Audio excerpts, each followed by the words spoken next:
rajouter quelque chose. Il faut savoir que nos enfants sont mélangés avec des délinquants. J'ai eu une maman, son fils, il est mis dans la même chambre. J'ai eu même la vidéo de son fils. Il a envoyé une vidéo à sa maman. Il lui a dit, maman, j'ai très très peur. Je suis avec le violeur de la petite juive de 4 ans. Donc, imaginez que nos enfants sont mélangés avec des délinquants sexuels mineurs, avec des délinquants, des trafiquants qui font rentrer de la drogue aussi dans les foyers. Moi, ce sont des mineurs, des enfants mineurs qui m'ont dénoncé ça. Ils m'ont dit que les enfants consommaient de la drogue dans le foyer. Les enfants, je parle des enfants, consommer de la drogue. Elle m'a dit, à Montpellier aussi, il y a une fille de 13 ans qui a témoigné aussi. Je peux pas partager tout sur les réseaux pour justement pour les protéger, oui. Donc elle m'a dit, il y a les dealers qui vendaient la drogue devant le foyer, et quand il y a la police, ils jettent la drogue dans le foyer, et cette drogue est consommée par les enfants. Par les enfants. Après les placements d'enfants. Voilà, merci. Elle dit que le trafic de drogue est le deuxième trafic après le trafic d'enfants, le placement des enfants. Il faut savoir, le placement des enfants, c'est un grand trafic. Ce ne sont pas des placements, ce sont des grands trafics. Imaginez pourquoi ils ne mettent pas des foyers pour les enfants délinquants. Pour les enfants dangereux, il y a des enfants mineurs, adolescents qui sont très dangereux plus que les adultes. Ils ne sont pas en prison juste parce qu'ils sont mineurs. Des violeurs d'enfants, ils violent encore les autres enfants. Ils sont mélangés avec des enfants bien éduqués, sages, qui obéissent aux ordres des éducateurs et des assistantes et tout. Ils sont mélangés tous ensemble. Et d'ailleurs, même le ministre l'ex-ministre de la Justice, Moretti, il a dit que, voilà, pour les délinquants et les manifestants qui cassent, ils seront placés. Vous voyez bien que le placement n'est pas une mesure de protection. Le placement est une punition pour l'enfant. Est une punition. Donc moi, quand je parle de la suppression de la SEC, de l'aide sociale à l'enfance, je parle de l'administration, du service de l'administration. Leur travail est centré essentiellement sur la manipulation des enfants et sur la destruction des familles. Je ne parle pas des familles, des foyers d'accueil. Je ne parle pas des foyers. Donc, il faut une grande réforme dans ces foyers. Il faut que les délinquants, les enfants mineurs délinquants seront séparés des enfants nécessitant le placement. Je parle des enfants nécessitant le placement qui n'ont personne. Aucun membre de leur famille qui pourrait les prendre en charge. Et j'ai vu aussi il y a une grand-mère ici qui a accueilli ces deux filles pendant 1 an, et elle m'a dit qu'elle a eu 400 € pour un enfant. 400 €. Donc, quand un enfant est placé à l'aide au foyer, ils ont 10 000 €. 10 000 € par enfant. Et quand il est dans une famille d'accueil, la famille d'accueil reçoit 1 500 € pour un enfant, plus des enveloppes pour ses vêtements et pour ses activités. Et quand il est placé chez sa grand-mère ou chez un membre de sa famille qui va arrêter de travailler pour s'occuper de lui, là, ils ont que 400 € par mois pour prendre en charge l'enfant. Vous voyez bien, tout est injuste, tout doit réformer et revu.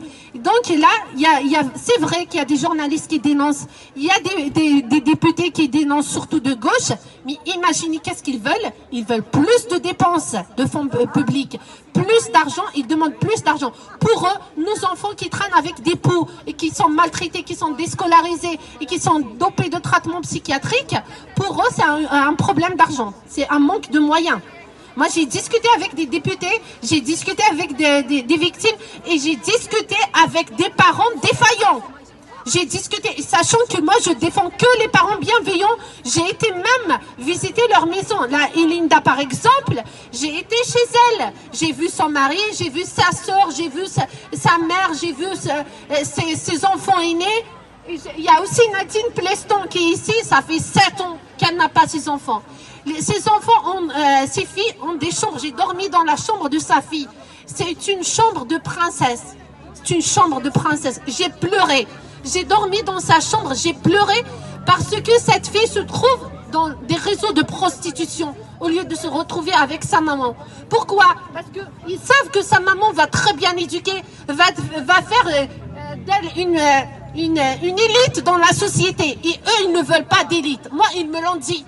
Madame, vous voulez absolument faire de vos enfants des élites? Pour eux, c'est un grand problème. C'est un grand problème. Et ça, ils ne veulent pas ça. Et de plus, ils condamnent les enfants intelligents. Ils condamnent les enfants intelligents qui ont vraiment un grand potentiel. Par exemple, les enfants de Hamdi, qui étaient dans des clubs professionnels de foot. Et il y a un club de Lyon qui veut recruter son fils. Il a quel âge? Il a 10 ans. Son fils, il a 10 ans. Il y a un club professionnel qui veut le recruter, mais l'aide souffrance à l'enfance refuse. C'est ton fils qui est en psychiatrie? C'est pas lui? C'est un boxeur. Mais c'est un autre boxeur qui était dans un club de boxe. Donc voilà, ils savent que ces enfants, ces 6 enfants, ils savent que Hamdi et sa femme vont réussir à faire de ces enfants des futures élites. Ils ne veulent pas ça. Ils veulent des dossiers MDPH où le peuple paye 35 000 € pour former des malades mentaux. 35 000 € pour un enfant MDPH. 35 000 € pour un enfant MDPH. Donc ces enfants n'avaient aucun problème avant. Là, il a 3.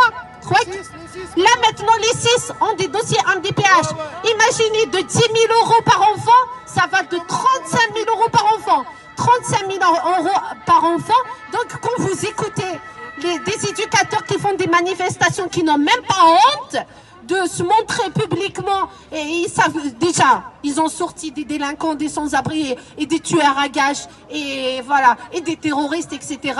Ils sortent, ils parlent des moyens, ils cherchent pas de solution pour justement faire de ces enfants, pour accompagner mieux les enfants là, les enfants qui sont placés. Ils veulent juste les moyens. Moi, je dis aux éducateurs et au personnel des foyers, si vous voulez plus des moyens, aidez-nous à supprimer la secte.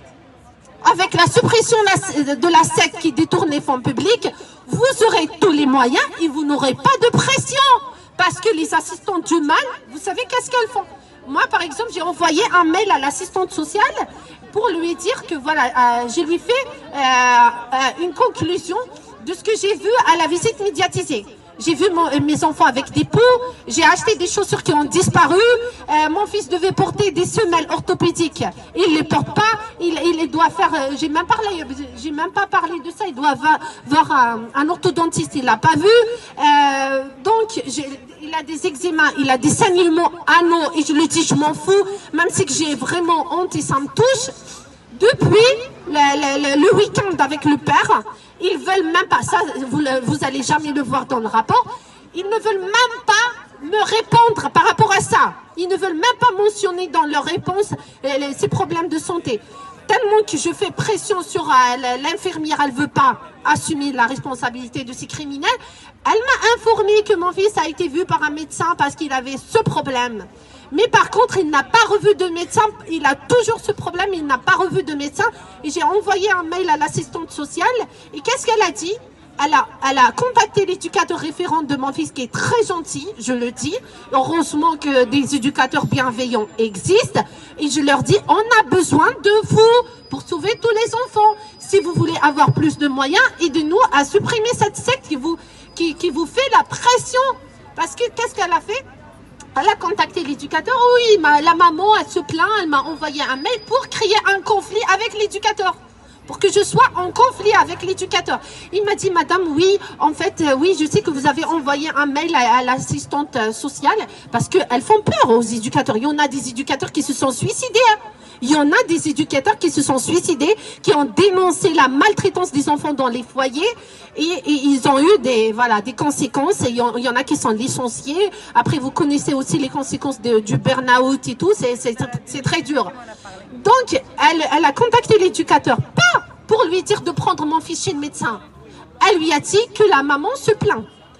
La maman m'a envoyé un mail pour me dire que ses enfants ne vont pas bien, que ses enfants sont maltraités. Je lui dis, est-ce qu'elle vous a pas dit que je lui ai demandé que mon fils doit être vu par le médecin qui l'a vu la première fois? Ça fait 6 mois. Il n'a pas revu ce médecin, il a toujours ce problème. Il m'a dit, elle m'a pas dit ça. Elle lui a pas dit, elle lui a dit juste la maman se plaint et qu'elle dénonce la maltraitance. Genre, elle veut porter le chapeau sur l'éducateur, qui est vraiment bienveillant, qui fait son travail correctement, qui écoute, qui répond à mes appels aussi. Je le remercie parce que certains éducateurs ne veulent même pas répondre à mes appels.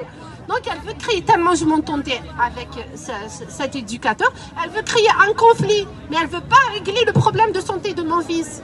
Vous voyez?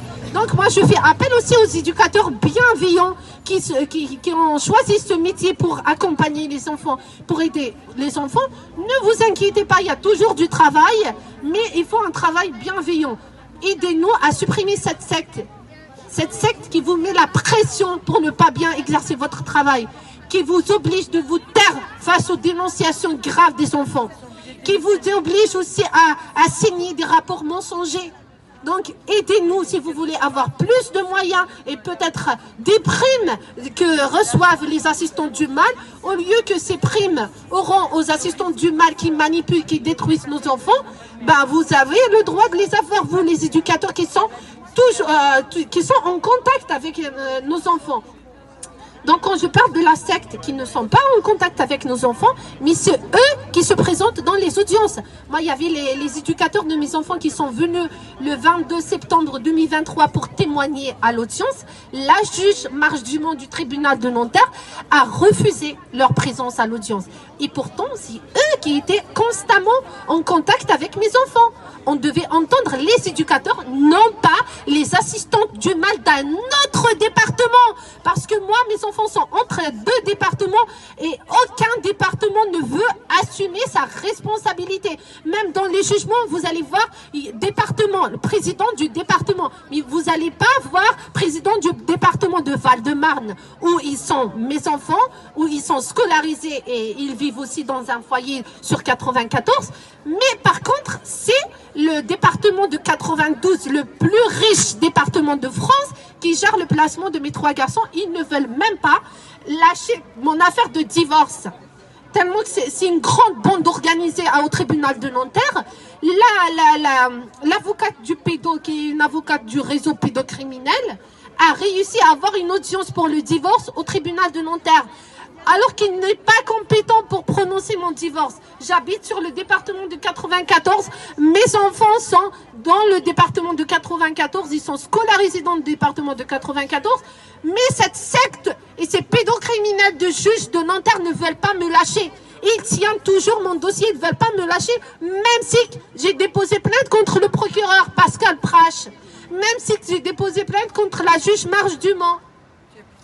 Voilà, mais par contre, ils ne veulent pas me lâcher. Ils ne veulent pas me lâcher. Ils ne veulent pas lâcher l'affaire de mes enfants. Et moi, je vous le dis, ils sont hors la loi. Les lois ne sont pas respectées par ces procureurs. Ils n'ont pas de statut légal. Nous, on a tout le droit d'y aller chercher nos enfants. Moi, je dis à la police, il ne faut pas nous arrêter. On va s'organiser pour que les parents bienveillants récupéreront leurs enfants. Et s'il vous plaît, il ne faut pas obéir aux consignes. Il faut appliquer la loi. La loi dit que l'enfant doit être protégé et quand l'enfant et aucune force ne peut éloigner un enfant de ses parents bienveillants. Le premier article de la Convention internationale des droits de l'enfant, c'est le droit de vivre avec sa famille. Si vous n'avez rien à nous reprocher, donc vous n'avez pas le droit de venir chercher nos enfants. Si vous avez des choses à nous reprocher, nous, on veut être condamnés. Moi, je veux être condamnée. Si j'ai fait quelque chose à mes enfants, je veux être poursuivie et condamnée. Mais si vous n'ouvrez pas d'enquête sur moi, si vous n'avez rien à me reprocher, moi, je vais prendre mes enfants, que vous vouliez ou non. Merci.